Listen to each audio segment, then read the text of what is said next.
जरा सोचिए, एक एम्परर मतलब दुनिया का उस वक्त का सबसे पावरफुल इंसान, जिसके एक इशारे पर पूरा का पूरा साम्राज्य चलता था, लेकिन अपनी जिंदगी के आखिरी 8 साल वो सिर्फ एक बिल्डिंग को दूर से देखते हुए गुजार देता है। तो आज हम इस एक्सप्लेनर में एक ऐसी कहानी को डीकोड करने वाले हैं, ताजमहल का एक ऐसा विश्लेषण जो आमतौर पर नहीं सुनने मिलता। ये कहानी ना सिर्फ एक संगमरमर की बिल्डिंग की नहीं है, ये एक ऐसे प्यार की बात है जो जिंदा लोगों के बीच शुरू तो हुआ, लेकिन खत्म एक मकबरे के अंदर हुआ। 8 साल, ये नंबर 8 याद रखिएगा। ये वो आखिरी दिन थे जो शाहजहां ने आगरा फोर्ट में पूरी तरह अकेलेपन और कैद में गुजारे, जब उनके अपने ही बेटे ने उन्हें ताकत से हटा दिया था। पर सोचिए, एक इतना बड़ा राजा इस हालत तक पहुंचा कैसे?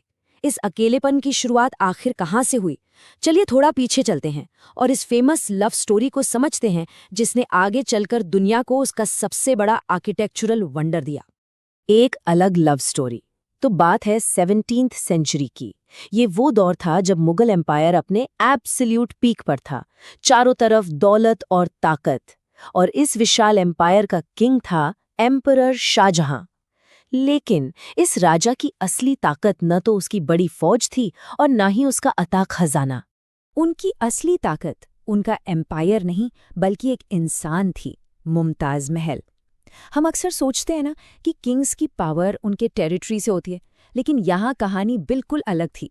मुमताज सिर्फ एक बेगम नहीं थी, वो उनकी सबसे क्लोजेस्ट कंपेनियन थी।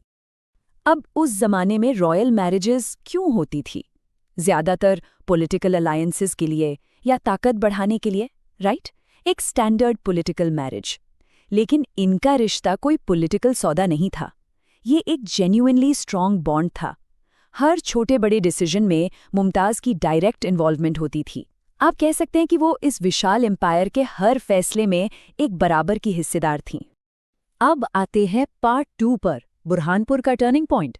साल था 1631। शाहजहां डेक्कन रीजन में अपना मिलिट्री कैंपेन चला रहे थे और वो बुरहानपुर में थे। और हमेशा की तरह मुमताज भी इस वॉर जोन में उनके बिल्कुल साथ थी। फिर एक ऐसा वक्त आया जिसने सब कुछ बदल दिया। और फिर आता है वो ट्रैजिक मोमेंट। कैंपेन के ही दौरान मुमताज अपने 14वें मतलब 14th चाइल्ड को जन्म दे रही थी। अचानक कुछ कॉम्प्लिकेशंस हुई और बस कुछ ही पलों में उनकी दुखद डेथ हो गई, जिसके तुरंत बाद उन्हें वहीं दफन कर दिया गया। एक इतने मजबूत साथी का अचानक चले जाना किसी को भी तोड़ सकता है। अब आप खुद सोचिए, एक एम्परर के लिए ये सिर्फ एक नॉर्मल पर्सनल लॉस थोड़ी ना था, ये एक कंप्लीट इमोशनल कोलैप्स था। यहाँ एक शार्प कॉन्ट्रास्ट देखिए। एक तरफ वो शख्स जिसके पास दुनिया की सबसे बड़ी एब्सोल्यूट पॉलिटिकल पावर थी, और दूसरी तरफ वो अब इमोशनली पूरी तरह से हेल्पलेस हो चुका था। सब कुछ वहीं थम गया था। चलिए आगे बढ़ते हैं पार्ट 3 की तरफ। पहली कब्र का सच। ये ना इस पूरे इतिहास का एक ऐसा मिसिंग पीस है जिसके बारे में ज्यादा लोग नहीं जानते। हम सब देखते हैं ताजमहल आगरा में है तो लगता है शुरुआत भी वहीं से हुई होगी, लेकिन प्रैक्टिकली ऐसा नहीं था। यहाँ एक बड़ा इंटरेस्टिंग सवाल उठता है, मुमताज की जो सबसे पहली कब्र थी वो आगरा में नहीं बल्कि बुरहानपुर में क्यों बनाई गई थी? थोड़ा सोचिए इस बारे में। दुनिया के सबसे चाहती बेगम, जिन पर आगे चलकर एक अमर इमारत बनने वाली थीं, उन्हें शुरू में आगरा के रॉयल महल से इतनी दूर एक मिलिट्री लोकेशन पे क्यों दफन किया गया होगा? इसका रीजन बड़ा सिंपल और लॉजिकल था। पहली बात तो डेथ अचानक बुरहानपुर में हुई थी। दूसरा, उस वक्त वहां एक एक्टिव वॉर सिचुएशन चल रही थी, तो ऐसे इमरजेंसी वाले माहौल में बॉडी को इमीडिएटली आगरा तक ट्रांसपोर्ट करना लगभग इम्पॉसिबल था। इसलिए हालात को देखते हुए उन्हें वही टेम्पररीली दफन किया गया। ये कोई फाइनल डिसीजन नहीं था, बस मजबूरी में किया गया एक टेम्पररी बेरियल था। अब आते हैं पार्ट 4 पर, आगरा तक का सफर। उस टेम्पररी बरियल के कुछ महीनों बाद एक बेहद लंबा, उदास और शांत रॉयल प्रोसेशन निकलने की तैयारी शुरू होती है। कुछ महीनों के बाद मुमताज की बॉडी को उस टेम्पररी कब्र से निकाला गया और बेहद केयरफुली प्रिजर्व किया गया। फिर शुरू हुआ एक रॉयल प्रोसेशन, बुरहानपुर से सीधा एम्पायर के दिल आगरा तक। ये सफर आसान नहीं था, हर एक कदम बहुत सोच समझ कर लिया गया था। और सच कहूं तो ये जो लंबा सफर था ना, ये सिर्फ एक फिजिकल ट्रांसफर नहीं था कि बस बॉडी को एक जगह से दूसरी जगह शिफ्ट कर दिया। बिल्कुल नहीं, ये शाहजहां के लिए एक डीपली इमोशनल क्लोजर था। अपने सबसे करीबी साथी को वापस उसके घर लाना, अपने दुख से लड़ने का और थोड़ा दिलासा पाने का एक तरीका था। एक टूटे हुए इंसान की कोशिश। फाइनली पार्ट 5, ताजमहल की शुरुआत। जब मुमताज को वापस आगरा लाया गया तो कहानी अपने आखिरी और सबसे इम्पोर्टेंट पड़ाव पर आती है। आगरा वापस आने के बाद शाहजहां ने एक बहुत बड़ा फैसला लिया। उन्होंने ठान लिया, मैं दुनिया का सबसे खूबसूरत मकबरा बनाऊंगा। ये सिर्फ खोखले शब्द नहीं थे, ये उनके असहनीय दुख का एक फिजिकल फॉर्म था। अपने इमेंस ग्रीफ को उन्होंने एक ऐसी इमारत में बदलने का फैसला किया जो आने वाली सदियों तक अमर हो जाए। और बस वहीं से स्टार्ट हुआ कंस्ट्रक्शन ताजमहल का। सोच कर देखिए, उस वक्त का पूरा मुगल एम्पायर इतना विशाल था, तो आखिर इस नायाब इमारत के निर्माण के लिए आगरा को ही क्यों चूज किया गया? आज हम इन्हीं फैक्ट्स को अनकवर करेंगे। हम देखेंगे कि आगरा की लोकेशन कितनी लॉजिकल चॉइस थी, इसका माइंड ब्लोइंग इंजीनियरिंग चमत्कार क्या है, इंटरनेट पर चलने वाले मिथ्स की असली रियलिटी क्या है, शाहजहां की लाइफ की आखिरी विडंबना और एंड में इस परफेक्टली प्लान्ड मास्टरपीस की सच्चाई। तो चलिए सबसे पहले उस मुख्य पॉइंट को समझते हैं, आगरा ही क्यों। ये कोई रैंडम या इमोशनल डिसीजन नहीं था, बल्कि एक बहुत ही कैलकुलेटेड और लॉजिकल फैसला था। इसे ध्यान से समझो, यहाँ 4 ऐसे मैसिव लॉजिकल फैक्टर्स थे जिन्होंने आगरा को इस प्रोजेक्ट के लिए परफेक्ट जगह बनाया। Capital advantage, Yamuna river factor, उसका सिंबलिज्म और strategic visibility. Point number 1, capital advantage. देखो, आगरा उस वक्त ऑलरेडी एक मेजर मुगल सेंटर था। एक कितने मैसिव प्रोजेक्ट के लिए आपको क्या चाहिए होता है? ह्यूज रिसोर्सेज, स्किल्ड वर्कर्स और पॉलिटिकल पावर। और ये सब आगरा में पहले से ही आसानी से अवेलेबल था, एकदम रेडीमेड सेटअप था वहां। दूसरा सबसे बड़ा रीजन था यमुना रिवर फैक्टर। ताजमहल की लोकेशन एग्जैक्टली नदी के किनारे चूज की गई। क्यों?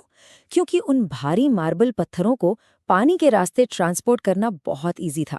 नदी से एक नेचुरल कूलिंग इफेक्ट मिलता था और सबसे इम्पोर्टेंट, पानी में पड़ने वाली वो आइकॉनिक रिफ्लेक्शन जो इस इमारत को उसका क्लासिक लुक देती है। तीसरा फैक्टर है सिंबलिज्म। इस्लामिक आर्किटेक्चर में वाटर और गार्डन्स का कॉम्बिनेशन जन्नत यानी हेवन को रिप्रेजेंट करता है। तो ताजमहल का पूरा डिजाइन और लेआउट इस तरह से प्लान किया गया था कि वो सीधा जन्नत को धरती पर रिप्रेजेंट करे। और चौथा पॉइंट, ध्यान से सुनिएगा, क्योंकि ये आगे चलकर हिस्ट्री का एक बहुत बड़ा ट्विस्ट बनने वाला है, स्ट्रेटेजिक विजिबिलिटी। ताजमहल को जानबूझकर ऐसे डिजाइन किया गया था कि वो आगरा फोर्ट से बिल्कुल साफ दिखाई दे। ये डिटेल उस वक्त तो प्लानिंग का हिस्सा थी, पर बाद में ये बहुत इंपॉर्टेंट बन गई। अब आते हैं उस फेज पर जहां सच में चमत्कार हुआ, यानी इसका कंस्ट्रक्शन। ये सिर्फ एक ब्यूटीफुल बिल्डिंग बिल्कुल नहीं है, ये सच में साइंस और आर्ट का एक कमाल का कॉम्बिनेशन है। इस प्रोजेक्ट का स्केल कितना विशाल था, इसका अंदाजा आप सिर्फ इस आंकड़े से लगा लीजिए, 20,000। जी हाँ, लगभग 20,000 वर्कर्स ने दिन रात लगकर इस अकेले स्ट्रक्चर को खड़ा किया था। और उनकी इंजीनियरिंग स्किल्स वो आज के एक्सपर्ट्स का भी दिमाग घुमा देती हैं। इसमें परफेक्ट सिमेट्री है, काफी सारे ऑप्टिकल इल्यूजन्स का यूज किया गया है, इसकी मीनारें एक स्पेसिफिक एंगल पर हैं और कैलीग्राफी ऐसी है जो एक्चुअली अपना साइज एडजस्ट करती है। ये टेक्निकल डेप्थ बिल्कुल माइंड ब्लोइंग है। चारों मीनारें जानबूझकर बाहर की तरफ झुकी हुई बनाई गई हैं, ताकि अगर कभी भूकंप आए तो वो बाहर की तरफ गिरें और मेन डोम बच जाए। एक और मैजिक देखिए, जैसे जैसे कैलीग्राफी वॉल पर ऊपर की तरफ जाती है, अक्षरों का साइज बड़ा किया गया है, ताकि नीचे से खड़े होकर देखने पर हर एक वर्ड बिल्कुल परफेक्ट और सेम साइज का दिखे। अब इन अमेजिंग फैक्ट्स के बाद उन मिथ्स को भी क्लियर करना जरूरी है जो सदियों से या आजकल इंटरनेट पर लोगों को बेवकूफ बना रहे हैं। आपने सुना होगा कि ताजमहल बनने के बाद वर्कर्स के हाथ कटवा दिए गए थे। दोस्तों, रियलिटी ये है कि हिस्ट्री में इसका कोई भी स्ट्रॉन्ग प्रूफ मौजूद नहीं है, ये सिर्फ एक अफवाह है। एक और मिथ चल रहा है ब्लैक ताजमहल का, कि नदी के उस पार एक काला ताज बनने वाला था, पर यह थ्योरी भी आज तक कंफर्म नहीं हुई। सच्चाई यही है कि हिस्ट्री और इंटरनेट, व्हाट्सएप फॉरवर्ड्स में जमीन और आसमान का फर्क होता है। इन सब के बाद अब हम आते हैं शाहजहां की लाइफ के उस आखिरी चैप्टर पर, जो बिल्कुल शॉकिंग और डीपली ट्रैजिक है। जिंदगी का ये हिस्सा सच में दिल दहला देने वाला है। एक इतना ताकतवर सम्राट जिसने इतनी बड़ी धरोहर बनाई, उसको उसके अपने ही बेटे औरंगजेब ने कैद कर लिया और अपनी जिंदगी के आखिरी 8 साल शाहजहां ने उसी आगरा फोर्ट की दीवारों के बीच कैद में बिताए। और आपको याद है मैंने स्ट्रेटेजिक विजिबिलिटी की बात की थी, उसका कितना दर्दनाक और आयरॉनिक असर वहां दिखा। अपनी कैद से शाहजहां कंटिन्यूअसली बस उस ताजमहल को देखते रहते थे जहां उनकी पत्नी दफन थी। जिस मास्टरपीस को उन्होंने दुनिया के लिए बनवाया, वही दूर से उनकी एक बेबस याद बनकर रह गया। तो चलिए अब इस पूरी चर्चा को एक साथ जोड़ते हैं और इस पूरी हिस्टोरिकल इक्वेशन का क्लियर पिक्चर देखते हैं। अगर अब कोई आपसे पूछे कि ताजमहल वहां क्यों है, तो इक्वेशन बहुत सिंपल है। मुमताज महल की डेथ हुई बुरहानपुर में, लेकिन विजन आगरा के लिए सेट किया गया क्योंकि रिसोर्सेज वहां थे। प्लानिंग का पूरा बेस यमुना रिवर को बनाया गया और इन सब फैक्टर का जो फाइनल रिजल्ट निकल कर आया वो था आपका ताजमहल। तो दोस्तों, कंक्लूजन बहुत साफ है। ताजमहल सिर्फ और सिर्फ एक प्यार की निशानी नहीं है, ये एक सम्राट के गहरे शोक यानी ग्रीफ का डायरेक्ट रिजल्ट है।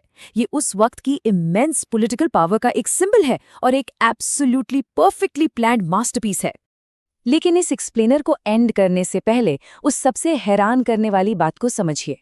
जिस इंसान ने ताजमहल जैसा अजूबा बनवाया, जिसने इस पर इतनी मेहनत और दौलत लगाई, वो खुद उसके मेन स्ट्रक्चर का हिस्सा था ही नहीं, बल्कि उसको तो आगे चलकर चुपचाप अपनी ही बनाई इमारत के अंदर मुमताज के पास ही दफना दिया गया। एक ऐसी इमारत जो किसी और के लिए बनाई थी, आखिर में उस बिल्डर का अपना ठिकाना बन गई। क्या हिस्ट्री में इससे बड़ी और अल्टीमेट आयरनी कोई और हो सकती है? जरा सोचिएगा।